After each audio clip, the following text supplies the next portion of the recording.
Good day, Father Jerry. This is my presentation of reporting in church history. My topic is Council of Constance and Conciliarism.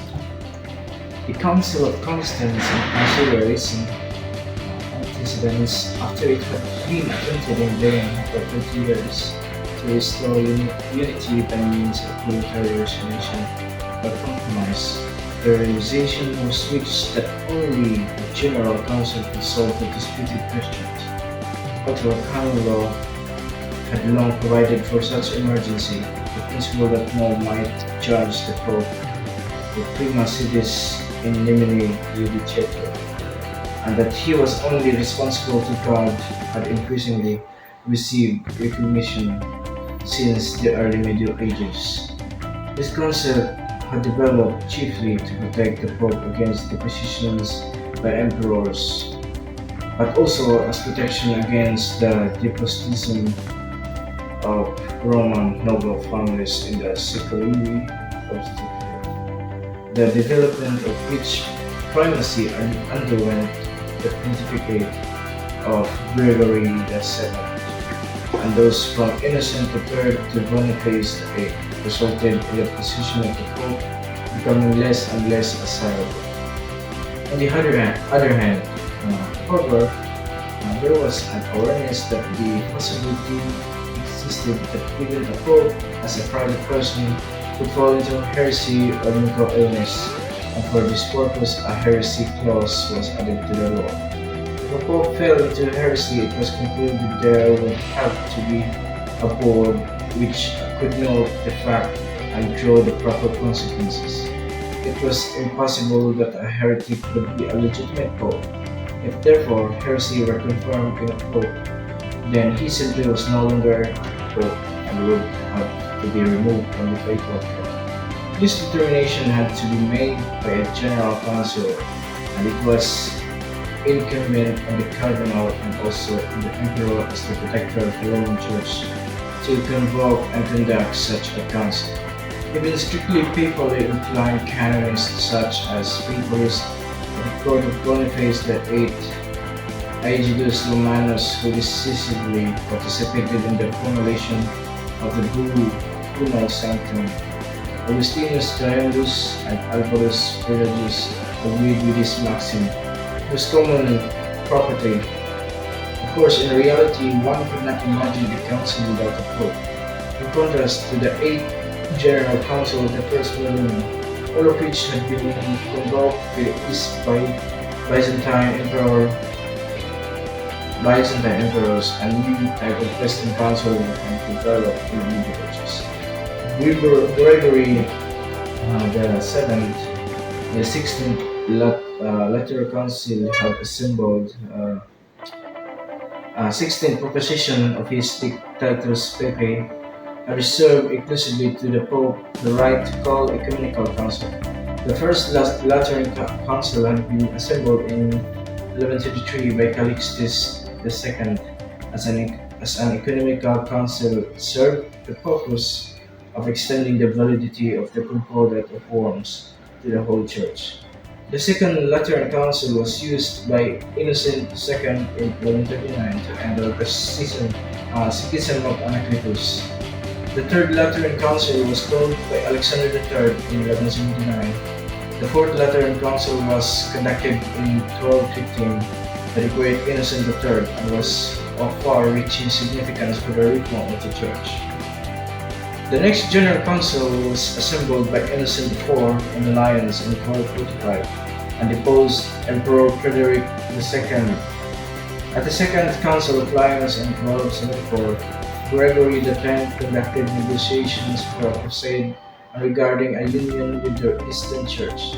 This council also passed the famous rules of conclaves, which provided that cardinals were to congregate 10 days after the death of the Pope at the place of death in strict privacy conclave, for the election of successor and should be forced to a quick conclusion of the election through increasing reductions of daily deliberations. The next General Council took place in 1311 in Vienna under the influence of the French monarchy and already in evinced the weakness of the Avignon papacy, the trial of the Templars.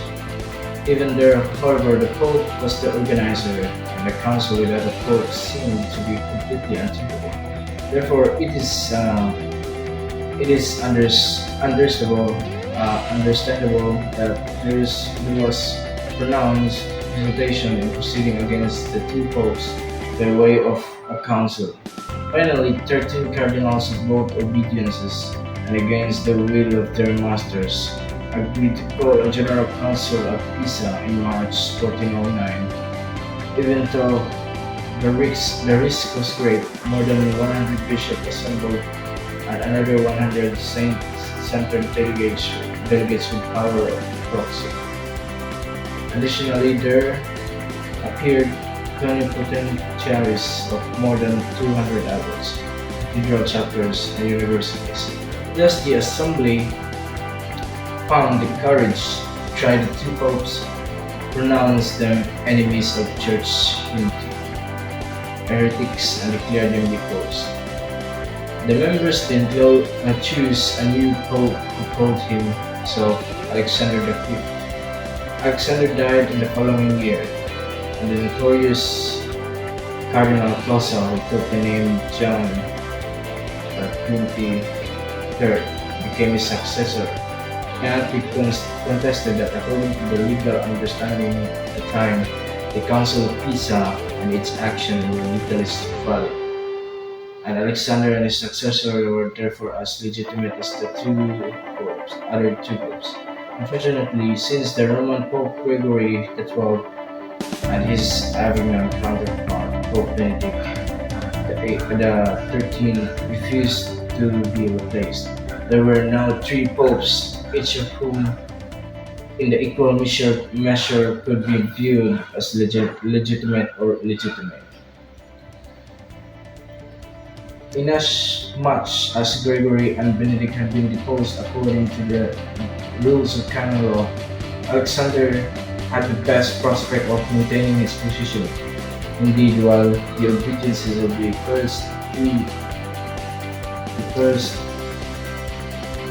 two were reduced, Alexander and then John had the greatest following in Christendom.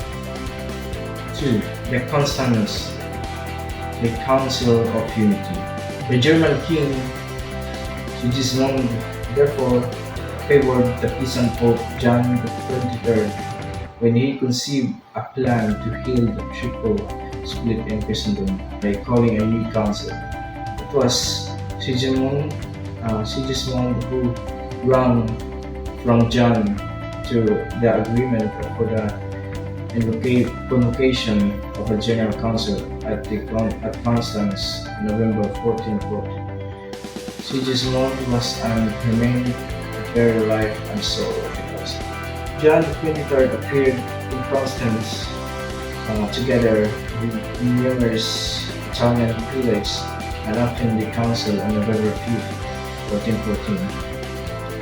He hoped to be confirmed by the council as the sole legitimate pope, but this was not to be. Under the influence of the leading cardinals,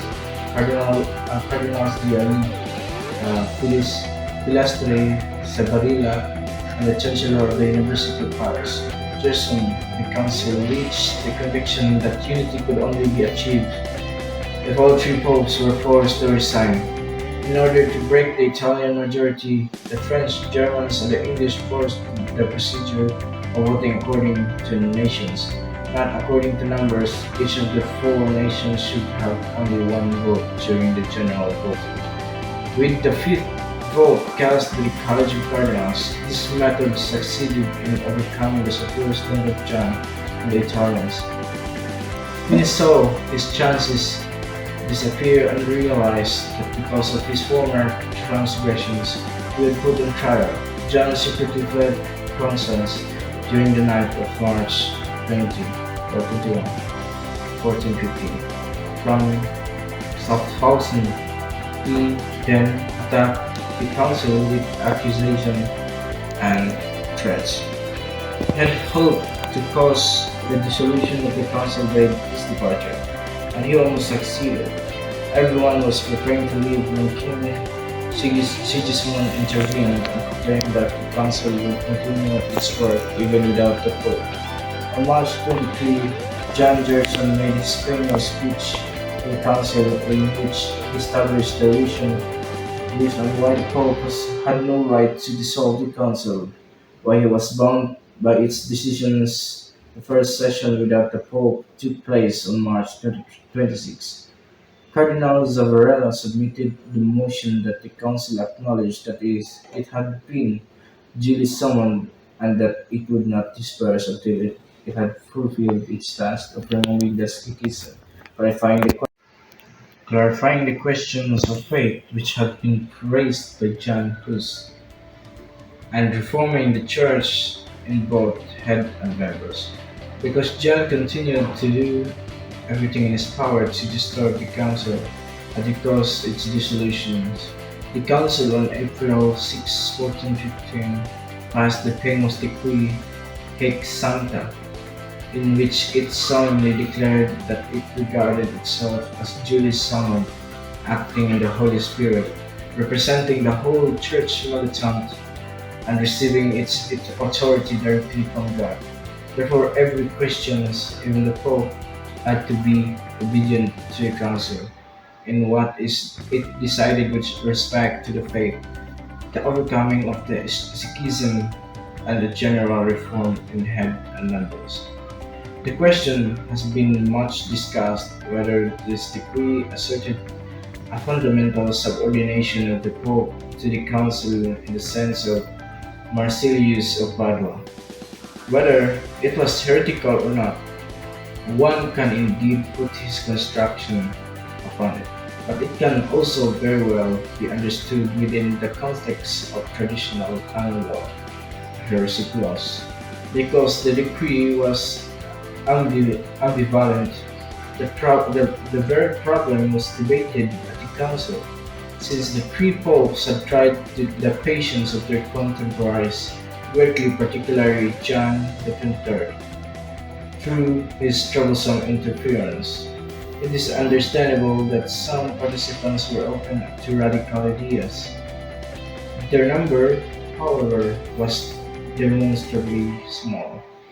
The overwhelming majority wanted the decree to be understood conservatively, and moreover saw in the measure no decision of faith, but simply a requisite protection of the Church against similar cases of schism in the future. A definition of the fundamental superiority of council over the papacy, such as Marsilius of Padua had advocated, was not considered. The decree, therefore, is certainly not to be evaluated as a dogmatic definition of faith. Weeks of terrible excitement and passionate discussions followed the flight of the Pope. What further action was to be taken against John? John was attempting to escape across the Rhine into Burgundy. From there, to continue his attacks on the council when Sigismund suddenly had him arrested. He was tried on May 29, 1415. He was deposed. On July 4, 1415, the Roman Pope Gregory XII announced his voluntary resignation. This non-Agenarian remained unshaken in his conviction that he was the only legitimate pope, had previously stipulated the right to conduct the council. Once more, in his own name, his request was granted even though, or precisely because no one attributed any importance to the act. The most difficult problem was how to deal with the obstinate Pope Benedict XIII. Sigismund negotiated with him personally at Perpignan without any result. At least, however, Sigismund succeeded in detaching from him most of Benedict's followers, principally Spaniards, who now also attended the council and constituted the Fifth Nation. Proceedings against Benedict were initiated in the council and ended with his deposition on July 26, 1470. In the 3 weeks after the flight of John the 23rd in April, May, and June of 1415, the council dealt with the issue of whose the events took an unhappy course and left the council with a burden which has lasted to this day. One can judge the problem justly only if one sees it against the background of the tense times and the passionate excitement which affected everything. John was born in 1370 in Husinec, southern Bohemia, studied in Prague, and was ordained as priest there in 1400. During his studies, Huss became acquainted with the ideas of the Englishman John Wycliffe, who since 1374 had directed sharp attacks against the financial methods of the Anglican Church, the wealth of the Church of privilege, and the hierarchy, while at the same time contrasting with the Church of the Protestant, which was to renounce property and to live in apostolic poverty. In the true Church of Christ, Wycliffe declared only those had a place who, as the elect who lived in a state of grace, most of all, no mortal sinner could have a leading position in Christian society, the church or state. A pope, bishop, or prelate who was a mortal sinner no longer had any authority, just as a ruler in a Christian state who lost their governing authority if they were in a state of grave sin. Huss also denied the church as a sacramental community of redemption in Christ, for preaching at the chapel of Bethlehem in Prague. After the 1402 House adopted Wycliffe's tenets and found a strong response among his Czech listeners. More recent studies have shown the influence of Wycliffe to have been doubtful. National sentiments combined with a criticism of the ruling clergy in Bohemia, which was primarily German. This anti-German sentiment, which extended to all Bohemia, became fused so strongly with the ecclesiastical and religious tendencies which were determined by Wycliffe's idea. That Wycliffism, which were determined by Wycliffe's idea that Wycliffism appeared as a native nationalistic Czech matter, when by orders of Pope Alexander V, the Archbishop of Prague, a German took step against the dissemination of Wycliffe heresies in his diocese. It was viewed almost as a political interference. Huss hotly opposed the episcopal ordinance and tried to defend the orthodoxy in Wycliffe. When he was forbidden to preach, he appealed to Pope John the 23rd, but the Archbishop had also turned to John. Huss was cited to appear in Rome, but he did not comply and was then excommunicated by the Pope. The Bohemian King Wenzel further protected him. John XXIII, who needed money for a war against Ladislaus of Naples, had a crusade indulgence preached in Bohemia in May 1412, and the disgraceful trade of indulgences heightened the tension soon. All Bohemia became agitated. In order to settle the matter, King Sigismund insisted that Huss be dealt with the Council of Constance and offered him safe plunder. Huss agreed and arrived in Constance on November 3, 1440. The Pope lifted the ban from Huss and could then move around freely. On November 28, the first hearing was held, and following it, Huss was imprisoned, countered to the imperial guarantee from the demand of the cardinals. On December 6, Huss was taken to the prison of the Dominican monastery, and also Sigismund protested vehemently. Huss remained in the incarcerated time there In the first months of 1415, the proceedings against him receded into the background because of the overshadowing question of him. And suddenly they took an unexpected turn. In the wake of the event after John's flight from Constance, and on the new basis which the decree Hexanka had created, the council actively concerned itself with the question of whose. After all, here was an opportunity to prove independence in matters of faith. The trial which followed can be comprehended only with difficulty today. The leadership of the council had fallen completely into the hands of the Cardinals d'Ailly, Pilastri, Savarella, and Joseph, the Chancellor of the University of Paris, men who were among the outstanding personalities of the council and whose intellectual and moral qualities were not open to doubt. In addition, they were not even Germans but Frenchmen, so that national sentiments cannot have been involved. Furthermore, these members were not papalists, but moderate conciliarists, as well confirmed opponents of John the 23rd and the other popes of the Seclusion.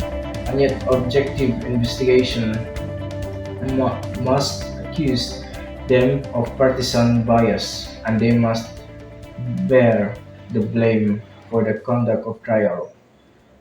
Hus hotly defended himself against the accusation of being heretic. He was confronted with, with 30 heretical propositions from his writings, and although he did not deny having written them, he disputed their heretical meaning and attempted to interpret them according to the Orthodox.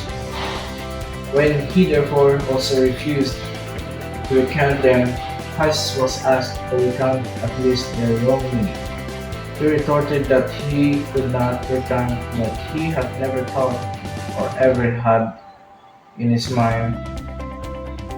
The endless discussion which resulted were unprofitable and severely tried the patience of the judges. If the passionate excitement of those days and the tension of the atmosphere is considered, one cannot be less willing to grant extenuating circumstances to the judges than to understand the defendant. Attempts were not lacking to provide ways for reconciliation and to enable Hus to recant, but he obstinately rejected every such suggestion. After the Cardinals d'Ailly and Zavarella, at the express wish of King Sigismund, had visited Hus in the prison July 5th and had vainly tried to persuade him to recant. The final sentence was pronounced in July 16, 1450, before the whole council in the Cathedral of Constance. Because Hus had dogmatized, defended, and preached the heresies of Wycliffe in his writings, he was sentenced to death. That very same day, he was consigned to death by fire at the place of execution. When Hus was already standing in the front of fire, Sigismund once more offered him mercy and returned for recantation. Hus refused and died forgiving his enemies, invoking Jesus Christ and reciting the confession of faith.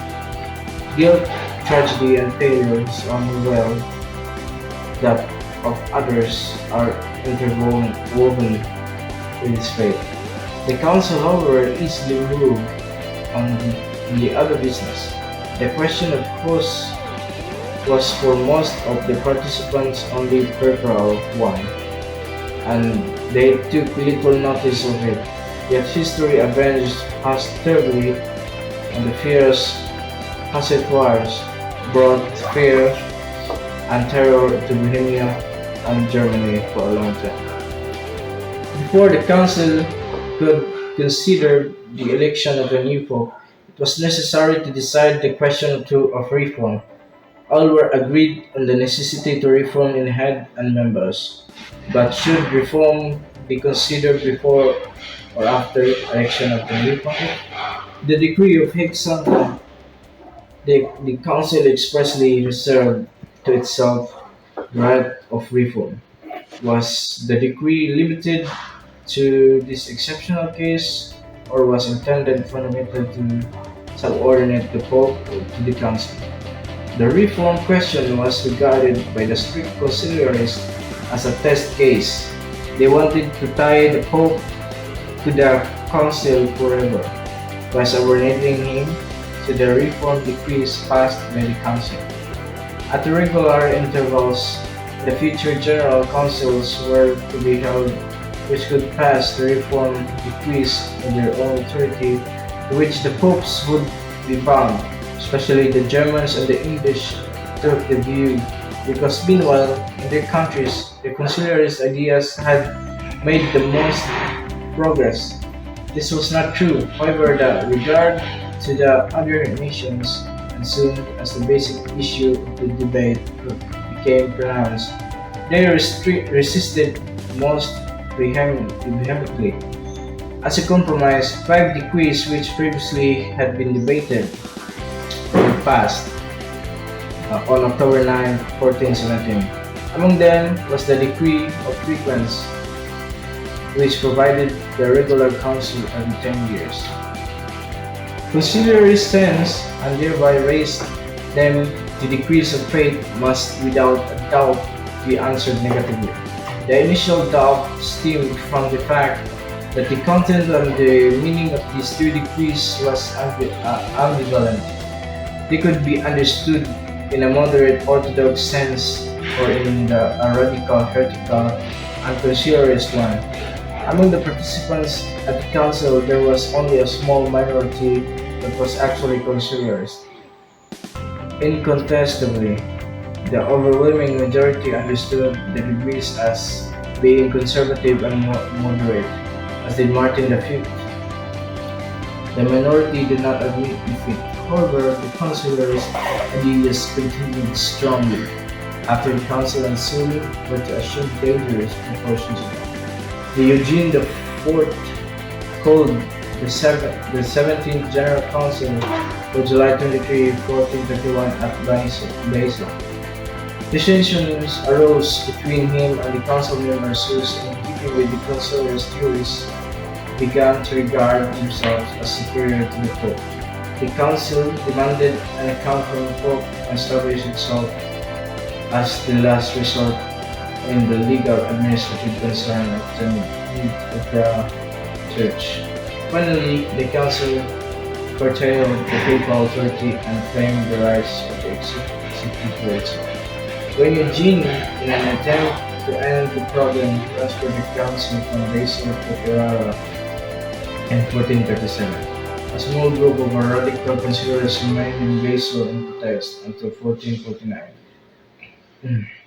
The radical proclaimed the supremacy of the council over the Pope as doctrine of faith, deposed Eugene and elected new pope by the name of Felix V. Once again, a schism had occurred, but this one was to be the last in church history. The position of Eugene IV had been so strengthened in the meantime that the Council of Basel, a schismatic since 1437, and its anti-pope could not last for long. In 1449, Felix V gave up his claim and resigned. His resignation was the end of radical conciliarism in the Church, but effects of conciliarism were to be felt for a long time, and fear of its survival governed the popes from this time on. Appeals to council had a shocking effect upon them, and at the outbreak of the Reformation in the 16th century, this fear was responsible for the delay in convoking a general council to eliminate the grievance and undertake the urgently demanded reforms. Had Council Trent met in 1525 rather than in 1545. The history of the Reformation very likely would have taken an entirely different course. The Great Western Sikhism and Conciliarism served a strong measure to prepare the Sikhism of the 16th century. And that's all for my reporting in church history, and I hope uh, there's someone you can learn from my reporting. Thank you for listening.